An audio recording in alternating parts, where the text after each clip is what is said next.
Coming up, we'll recap the last Padres game, preview today's starting pitching matchup, give you our keys to the game. Plus, we'll hear from manager Craig Stammen. From the Padres Radio Network, here's Sam Levitt.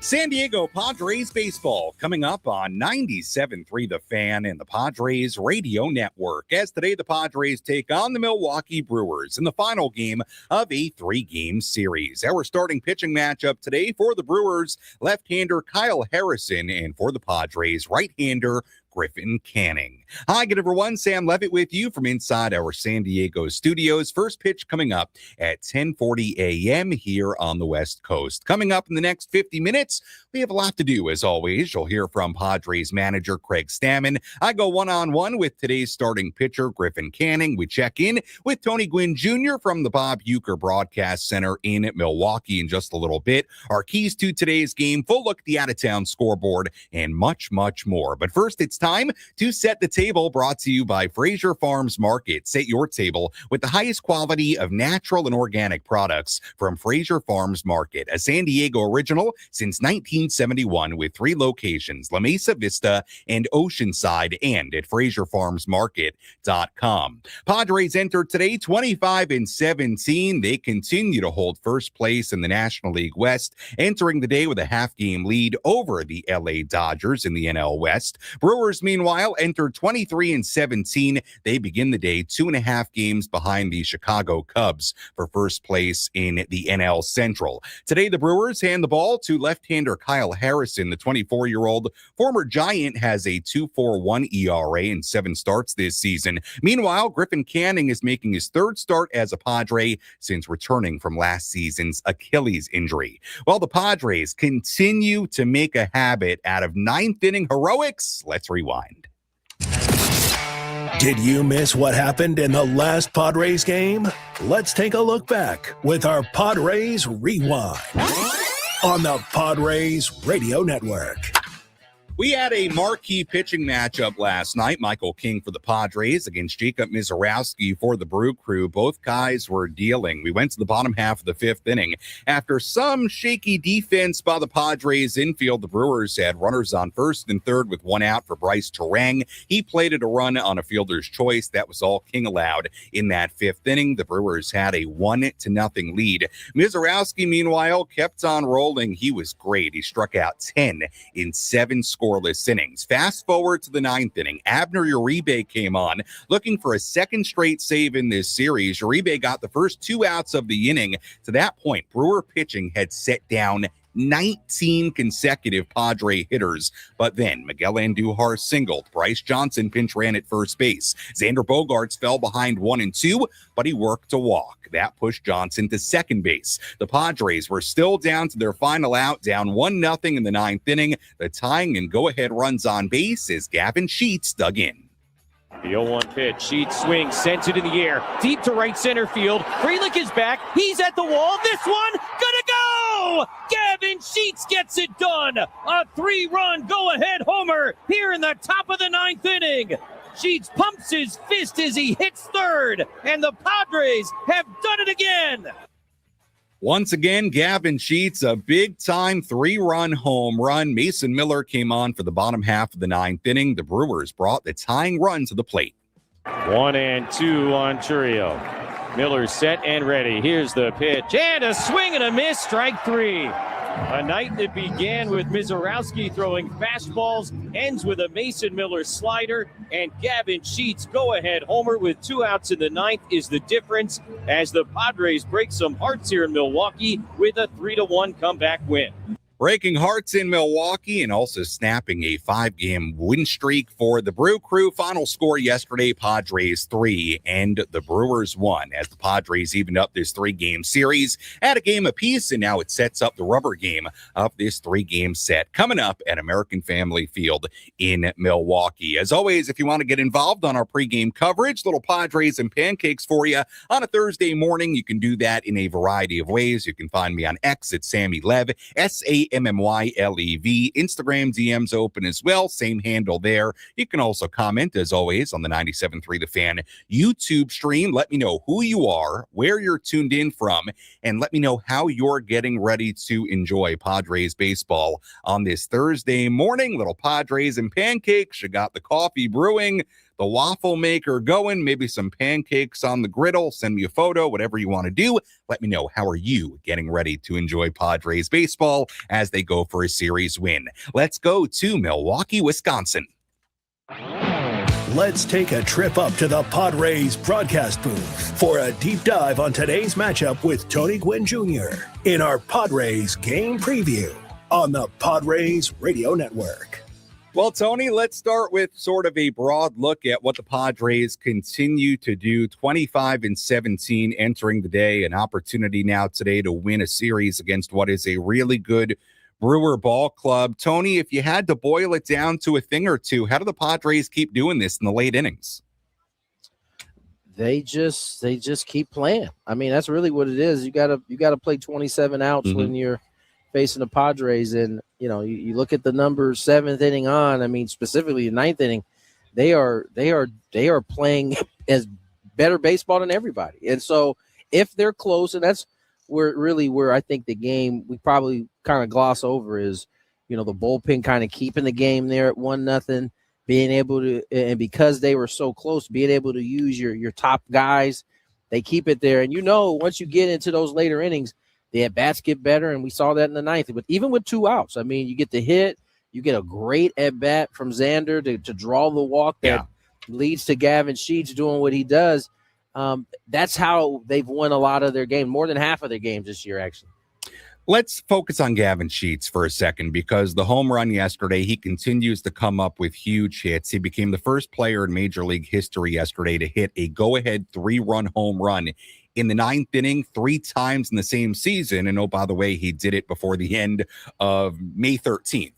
So it's just been an incredible early part of the season. Some of these swings for Gavin Sheets, and I always like to put things into context, Tony, who Gavin was when he showed up to spring training last season. I mean, it is pretty remarkable what this guy has turned into for the Padres and what he's doing this year with these big swings. It's a testament to work. I mean, he that goes back to his offseason before becoming a Padre. He knew there were some things he needed to address. He attacked them. And now, after a year of success doing that, he's just building on it at this point. And I think what you see and it's what makes, I think, this team a little bit different than some of the teams in the past. You always have a weapon that you can use that can get you a bop like that. And Gavin happened to already been in the lineup, and he was actually the one who swung the bat the best throughout the day yesterday. So he gets that opportunity. And, it's very easy to cheer for a guy, root for a guy who has kind of been through it a little bit and has found a way to be productive, and not only be productive, but in some of the biggest moments of a ball club a season. Yeah, and to your point, and a lot of these guys are playing almost every day right now, but guys like Castellanos and Duhar, France, Sheets, your bench boppers are bopping, which has been a big deal for this team in the early part of this season. Tony, let's focus on today's pitching matchup. Griffin Canning making his 3rd start of the season. Feels like Griffin has been really, really good. There was that weird inning against the Cardinals, didn't get helped out by the defense, but so far he's been, I think, as good as you could have hoped he would look coming off the injury, right?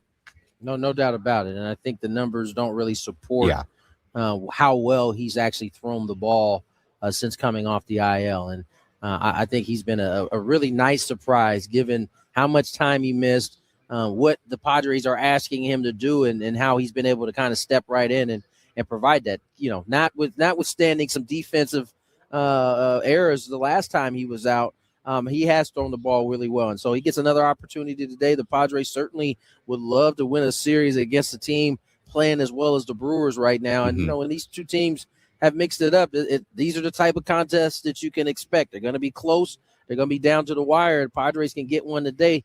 Feeling pretty good heading to Seattle. Tony, on the other side of the pitching matchup today, Kyle Harrison on the mound for the Brew Crew. He came up as a big-time prospect with the Giants, gets traded to the Red Sox. The Red Sox then deal him to Milwaukee. So now it really feels like he's settling into the major leagues in a way. He's been very good. What kind of issues does he potentially present for the Padres lineup today, do you think?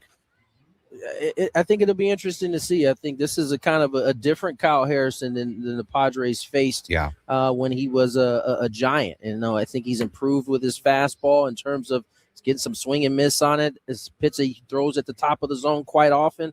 And so, listen, this is with all due respect to Kyle, after you face a guy like last night, you could have you could kind of maybe see yourself having a better day. He's not going to be up in the 100-mile-per-hour range as often as we saw Mizorowski last night, but this is a guy that I think the Padres, if they're on it, and that's a question mark, it's a guy they can get to a little bit. Yeah, I'm with you. Mizorowski was so good last night. Such a bright future ahead. But, hey, the Padres won the game last night, found a way as they continue to do. Tony, appreciate the time.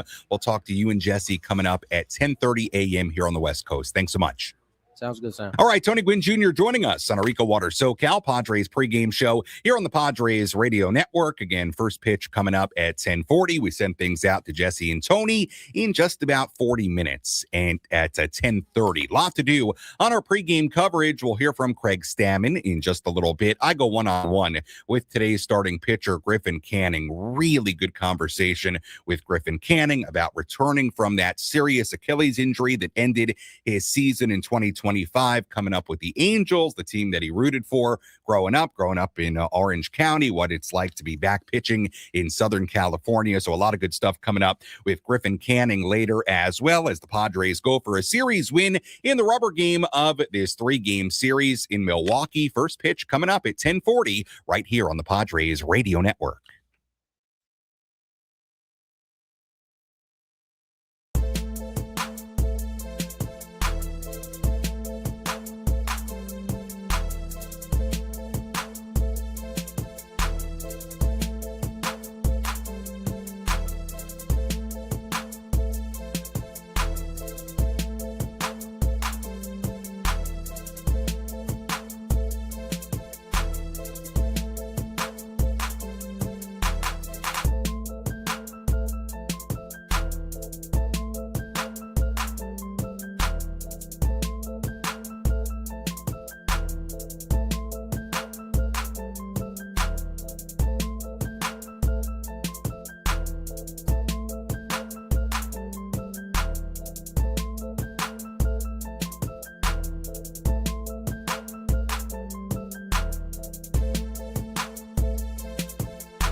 Baseball coming up here on the Padres Radio Network. Final game of this 3-game series between the Padres and Brewers in Milwaukee. Sam Levitt with you inside our San Diego studios. As always, our pregame coverage brought to you by EcoWater SoCal, keeping it soft since 1925. Visit EcoWaterSoCal.com or call 760-350-3338. That's 760-350-3338. As we get ready for first pitch coming up at 10:40, let's hear from the Padre manager. Let's pull up a seat in the manager's office and hear from Padres skipper Craig Stammen. Served up by Sinley Food. If you've had better chicken, you must be a rooster. Day game after a night game, so no pregame media availability today for Craig Stammen. So let's revisit what Craig had to say post-game after another thrilling win for the Padres. Gavin Sheets, the 3-run home run with the Padres down to their final out in the top of the 9th inning. The Padres go on to win the game at 3-1, and they continue to have all this late inning magic. The Padres now outscoring opponents 77-51. That's a plus 26 run differential in the 7th inning or later this season. They continue to find ways to come from behind. Think about just the last few games. You had Castellanos with the Padres down to their final out on Sunday against St. Louis at Petco Park, the 2-run home run to tie it. Padres win that game.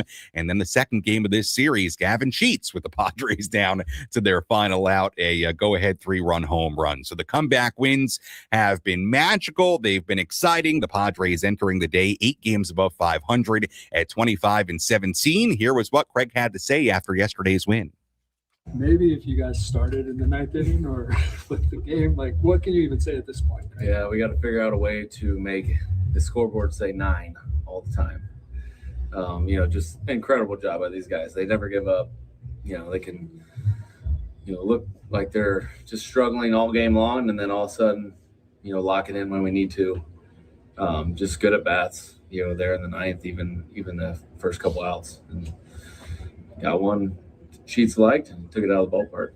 As much as you guys are, as a coaching staff, as a team, soberly looking at, hey, how can you be better? Like, can you help but sort of be just kind of impressed? Yeah, super impressed. And I think one is embracing kind of what you're good at. I guess we're good at that. We've done it enough times that you can say that, it's something that we are kind of solid at. So, do you think that that's going to last the whole season? Probably not. As baseball people, we kind of know that those are, they don't just keep happening all year long, but so far they have. We'll keep working to be better early in the game. Gavin, in particular, in those moments, what do you kind of see from him that allows him to thrive? I see just a calmness about him that, the moment isn't like something that's going to destroy his life. He feels confident in himself, whether he gets the job done or not. So he's playing with a little bit of freedom, taking it about with freedom. And, he gets the job done, more often than not in those situations. What did you think of your at-bats against Mizorowski? Obviously, that's a tough challenge, but my at-bats, luckily I didn't have to take any at-bats, but our team's at-bats. I thought early on, we were swinging and we got a few hits. We had first and third there. And then he kind of started cruising. He was a little wild early. Like he was getting in deep counts, and we were working his pitch count up. And then all of a sudden he just started pumping strikes, and we had, nothing to do but swing at it and try to put the balls in play. And he just made a lot of quick outs there the last couple innings. But electric stuff from the beginning to the end. Just even saving his, 102 for the last. I think Contreras came out and said, "Hey, this is your last batter," and then he just dialed it up a little bit, which is pretty impressive. what do you think of King? I thought he pitched great tonight. I think he would have been able to go deeper in the game had we made those plays in that inning to give up the run. But he looked solid all night, really controlled, their bats. And, outside of a couple walks and a couple hits, he pitched great. Imagine you've been on some teams that, like, when they get in situations when they're down in the 9th inning, maybe aren't as potent as you. Like, what does it take in a dugout or from a group to, like, have that continued faith when there wasn't much going for the first 8 innings? Yeah, I don't really know. I've been on a lot of teams, and I feel like I've had the same faith, and we don't get it done, and then there's other times we get it done. But I know that these guys care about each other and that they have a chemistry amongst each other, and that even when we lose or win, they're in the locker room talking about how they can do better the next day. And I think just that togetherness at least gives you a chance to believe. and when they believe in each other that way, it gives you the opportunity. Does it happen all the time? No. But when it does start happening, then you start believing in it a little bit more.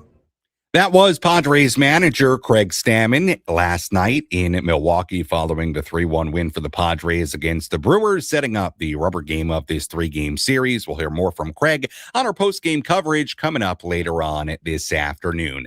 Let's take a look at today's Padres lineup. Xander Bogaerts leading off for the Padres and playing shortstop. Fernando Tatis Jr. at second base today, batting second. Manny Machado at third base, batting third. Miguel Andujar back in the cleanup spot. DHing today, Gavin Sheets at first base, batting fifth. Ramon Laureano back in the starting lineup today, playing left field, batting sixth. Nick Castellanos back in right, batting seventh. Freddie Fermin doing the catching and batting eighth. And Bryce Johnson in center field, batting ninth, with again right-hander Griffin Canning making his third start as a Padre. Notably, Jackson Merrill getting a day off today against the left-hander Kyle Harrison on the mound for Milwaukee. First pitch coming up at 10:40. Let's tell you who's hot, who's not. Which player is locked in at the dish? Who needs to step up their game? This is Who's Hot, Who's Not. Presented by ASAP Drain Guys and Plumbing, a division of Anderson Commercial, your full-service plumber serving San Diego County. I really hate to do this, and I rarely do this, but I'm leaving the hot category empty. Nobody's scorching hot in this lineup right now, and that's despite the Padres getting a terrific win yesterday, but scorching hot?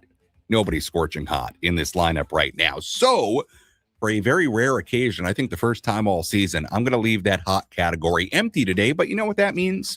It means that tomorrow, somebody's got an opportunity, or I should put it as today, somebody's got the opportunity to put themselves in that category for tomorrow's pregame. All right? So that's a challenge to the Padre hitters. Nobody in the hot category today. The not category, we do look at a trio of guys. Ramon Laureano, it's been a rough stretch for Ramon as of late. His batting average on the year down to .213. Ramon 2 for 29 since the beginning of May, 5 for his last 45. Manny Machado, his last 9 games, he is just 2 for 35 in that span. And Jackson Merrill, as we said, getting a day off today, 3 for 26 in his last 7 games. And that's a look at who's hot, who's not, as we get ready for first pitch coming up at 10:40. Let's take a look at some major league headlines as we go around the horn.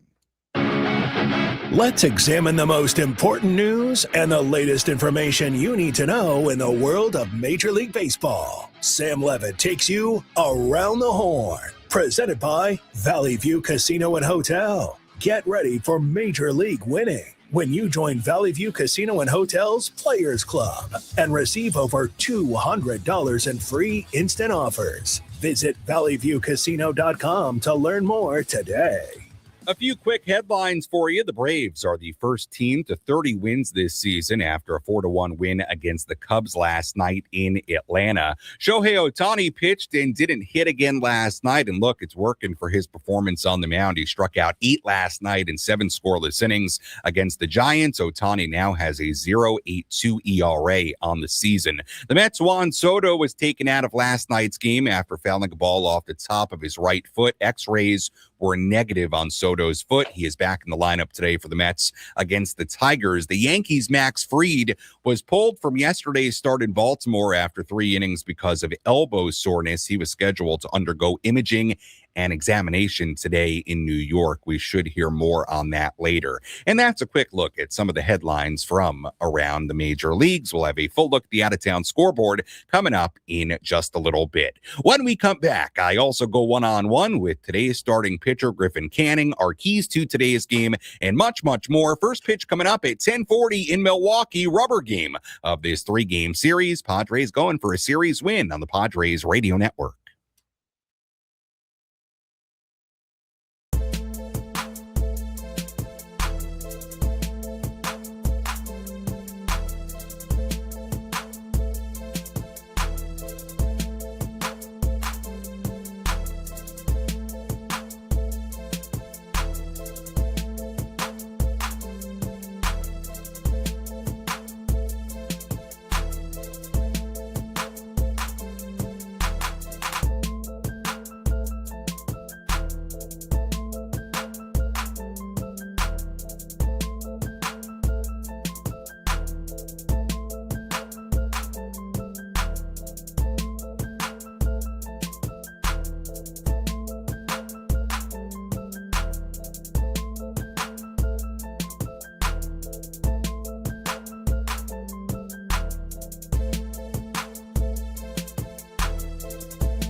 SoCal, Padres pregame show continues here on the Padres Radio Network. Sam Levitt with you inside our San Diego studios. First pitch coming up at 10:40. We send things out to Jesse and Tony in under 25 minutes. They'll have first pitch and all the play-by-play as the Padres go for a series win against the Milwaukee Brewers. I go one-on-one with today's starting pitcher, Griffin Canning, in just a couple of minutes, so stay tuned for that. But first, let's tell you about one key Brewer that is once again out of the lineup today. Who's in? Who's out? This is the Bada Fulkerson Injury Report, presented by San Diego's Bulldog Injury Attorneys, who hope you're never in an accident. But if you are, make Bada Fulkerson the first call you make. Hit them up 24/7 at badafulkerson.com. On Tuesday, Christian Yelich was back in the Brewers lineup after missing a month with a strained groin. But Yelich then yesterday was out of the lineup due to what Pat Murphy called some minor back tightness, and he's out of the lineup once again today. Pat Murphy not speaking with the media before today's game that's scheduled, much like the Padres do with Craig Stammen. So Yelich out of the lineup today. Really don't know if he's available off the bench today or not. We'll see, but Yelich, after returning on Tuesday, he's now out of the lineup yesterday and today. So the Brewers, again, at least in a starting capacity, without one of their stars, Christian Yelich. And that's a quick look at who's in and who's out, particularly who's out for the Brewers today in the final game of this 3-game series. Let's take a full look at the out-of-town scoreboard. Let's take a trip around the bigs to highlight the scores that matter most with our out-of-town scoreboard. Presented by Jensen Premium Beef Patties. Always a hit for grilling. Couple of games going on already. Pirates lead the Rockies 3-0 in Pittsburgh in the second. The Nationals and Reds are scoreless in the second in Cincinnati. Games coming up a little bit later. Tigers and the Mets at 10:10 a.m. In New York, Nolan McLean on the mound for the Mets today. Very promising young right-hander. Marlins and the Twins in Minnesota at 10:40. Mariners and the Astros in Houston at 11. San Luis Castillo on the mound for Seattle today. Cardinals and the A's in Sacramento at 12:05. Phillies and the Red Sox at 3:45 at Fenway. Jesus Luzardo on the mound for the Phillies, and Ranger Suarez making his first start against his former team in the Phillies today at Fenway for the Red Sox. Cubs and the Braves in Atlanta at 4:15. Chris Sale on the mound today for the Braves. Royals and the White Sox in Chicago at 4:40. And finally, Giants and the Dodgers in LA at 7:10. Giants going for a series win in that 4-game set later on this evening in LA. And that is a full look at the out-of-town scoreboard on this Thursday. We'll have much more on all those games coming up a little bit later during our post-game coverage. Well, right-hander Griffin Canning making his third start as a Padre. Canning signing with the Padres during the offseason after spending last year with the Mets. He was in the midst of a really good year through 16 starts with the Mets last season, had a sub-4 ERA, but then his season unfortunately came to an end when he tore his Achilles. That ended his season, and now he's back. The rehab is over, and Griffin Canning, who I think has been pretty good so far in 2 starts as a Padre, makes a start here today against the Brewers. Canning grew up in Orange County, was drafted by the Angels, came up as an Angel. I caught up with Griffin Canning ahead of today's start. Griffin, good to catch up with you. First time we've had the chance to catch up since you made your return to the major leagues. How would you assess the first couple of starts as you've come back? Yeah, I mean, I think there's a lot of positives. Feel like I'm throwing the ball pretty well. Just that last start, just kind of some cleaning up a couple things, minimizing the big inning. But overall, I feel like I'm in a really good spot. Last year with the Mets, you were in the midst of maybe the best year of your career. You obviously suffered the Achilles injury, and your season lasts into this season. Now that the recovery process is wrapped up and you're back, how do you reflect on the injury and what it took to get back? Yeah, I think as an athlete, when an injury happens, you kind of, you don't really have any other choice. You're just going to rehab it and try and get back. So, a lot of people to thank that have behind the scenes just kind of helped me get back to where I am. It's going to be a process. It's still something I'm staying on top of, and the calf strength and stuff like that. But can't say enough how good I feel right now. So just keep building. Is it something that when you went out there the first couple of times back in the major leagues this season, is it something that still is in the back of your mind, or do you feel like you can kind of play free and easy? I feel for the most part I'm pretty free and easy. I mean, once you get into the competitive nature of the game, it's kind of your instincts take over a little bit.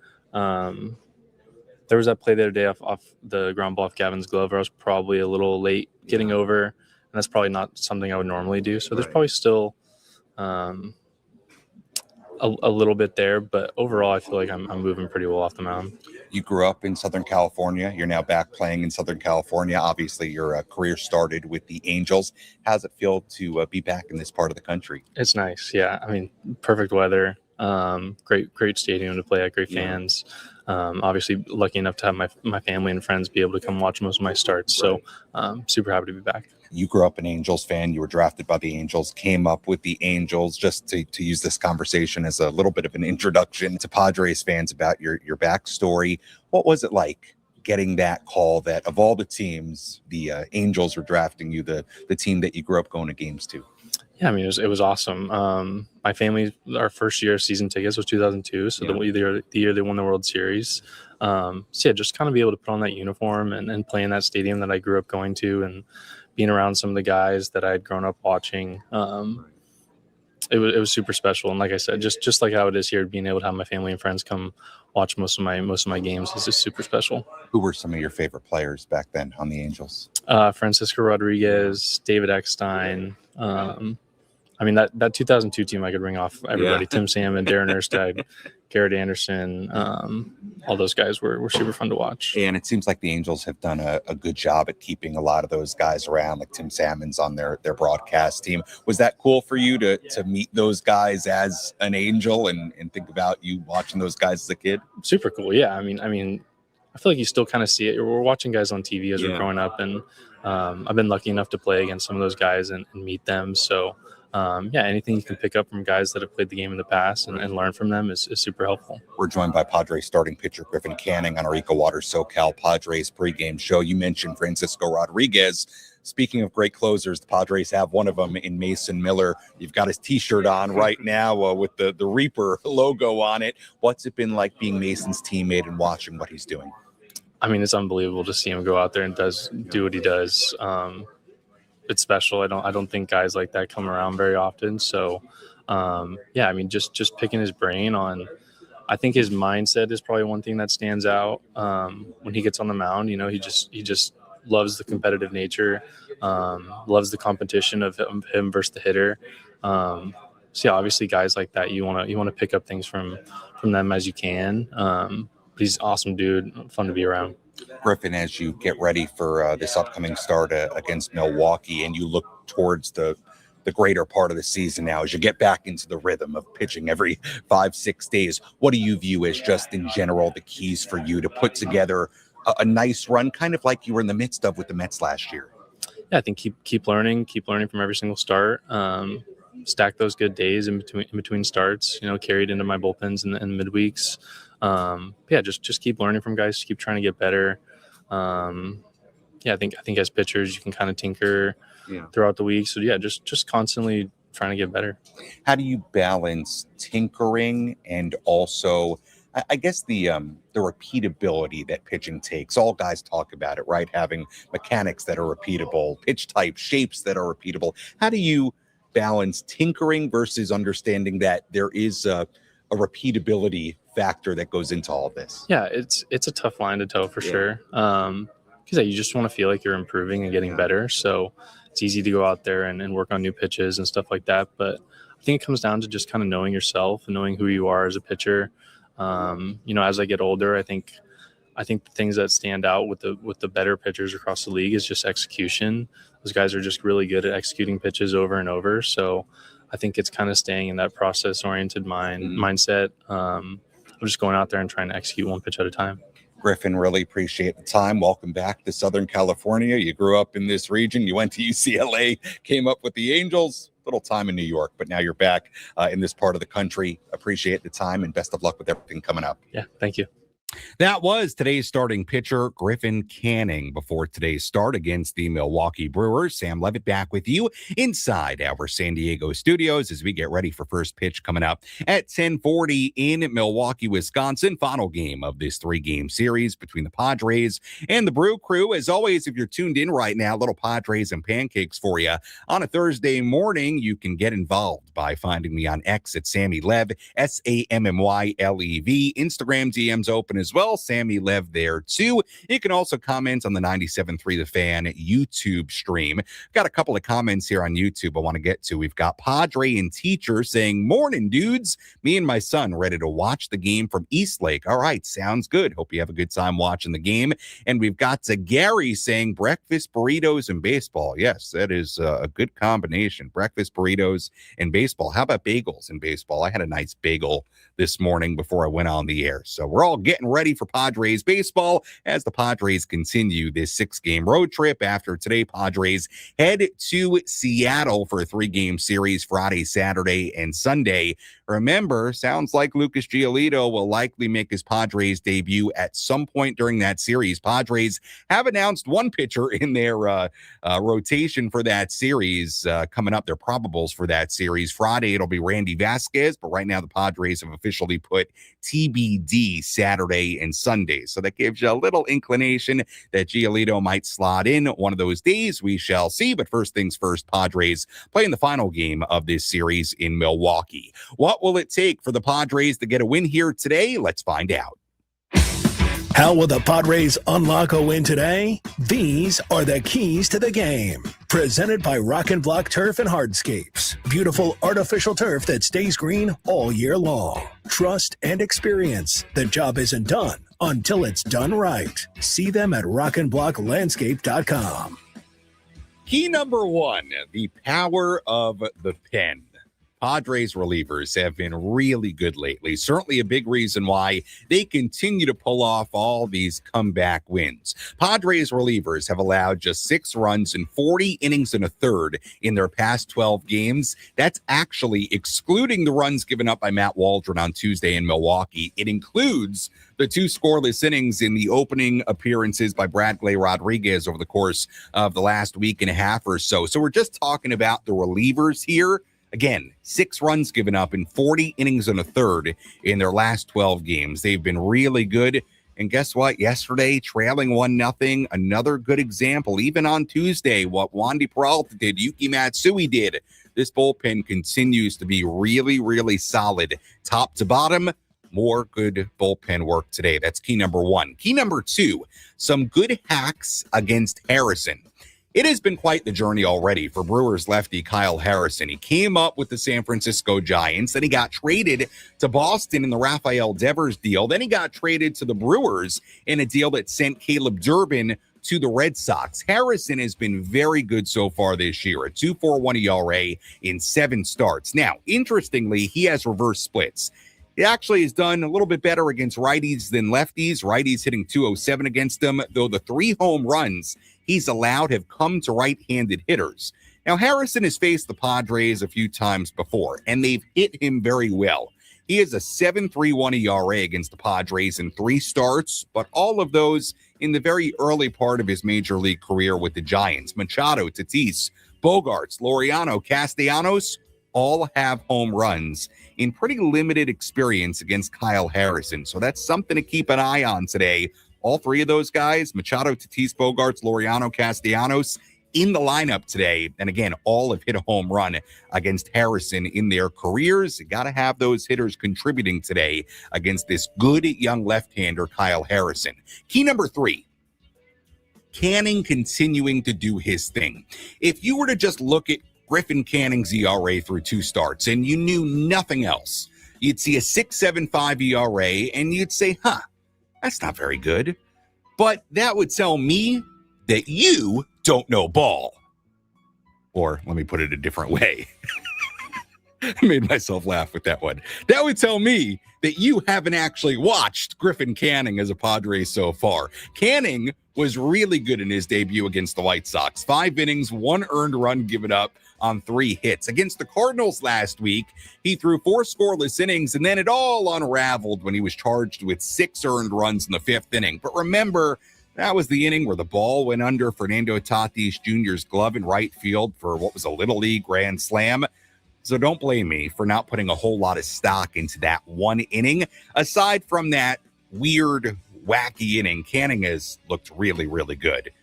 Griffin Canning, keep on doing it. That's key number 3, and that's a look at our keys to today's game. When we come back, we take a look at one more element of today's game that should be pretty important from a Padres standpoint. As we get you ready for first pitch, we send things out to Jesse and Tony in under 8 minutes. First pitch coming your way at 10:40 in Milwaukee, right here on the Padres Radio Network.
On your mark, ready, set, let's go. Dance floor, bro. Our EcoWater SoCal Padres pregame show continues here on the Padres Radio Network. Sam Levitt with you inside our San Diego studios. First pitch coming up at 10:40 in Milwaukee. We send things out to Jesse and Tony in under 5 minutes as the Padres go for a series win against the Brewers. Padres getting another come-from-behind win in yesterday's game. Gavin Sheets, a 3-run home run in the 9th inning with the Padres down to their final out. Sheets back in the lineup today, batting 5th and playing first base. Let's tell you what to watch for in this series finale.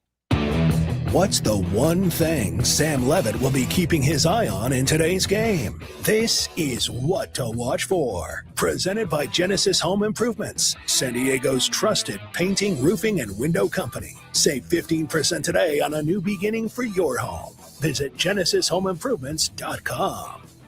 What to watch for in today's game. We know this Brewer team, they don't have a ton of power, but they do score quite a bit of runs, and they do it by just putting pressure on the opposition. The Brewer running game can be really, really electric. But the Padres in this series so far have done a good job limiting that running game. The Brewers enter today with the 5th most stolen bases in baseball at 41 on the season. But so far in this series, through 2 games, they've only tried 1 steal in the first 2 games of this series. It was a successful steal attempt, but still just 1 stolen base attempt in the first 2 games of this series. So can Padres pitchers, can Griffin Canning, can Freddie Fermin behind the plate continue to limit that Brewer running game today to finish out this series? That's what to watch for in today's game. Padres have done a good job at that through the first 2 games of this 3-game set. Let's set the table one more time for you. Padres come in 25-17.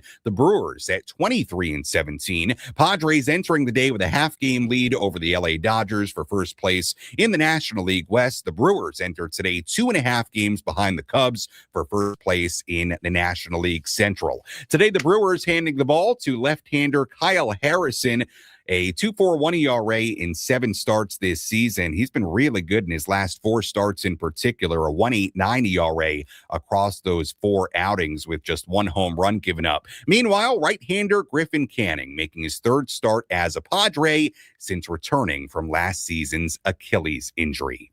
When we come back, we'll be joined by Jesse Agler, Tony Gwynn Jr. from the Bob Uecker Broadcast Center in Milwaukee. As always, thank you for listening to our EcoWater SoCal Padres pregame show on the Padres Radio Network. I'll talk to you on our postgame coverage. You're listening to your home for San Diego Padres baseball, 97.3 The Fan, in the Padres Radio Network. Enjoy the game, everybody.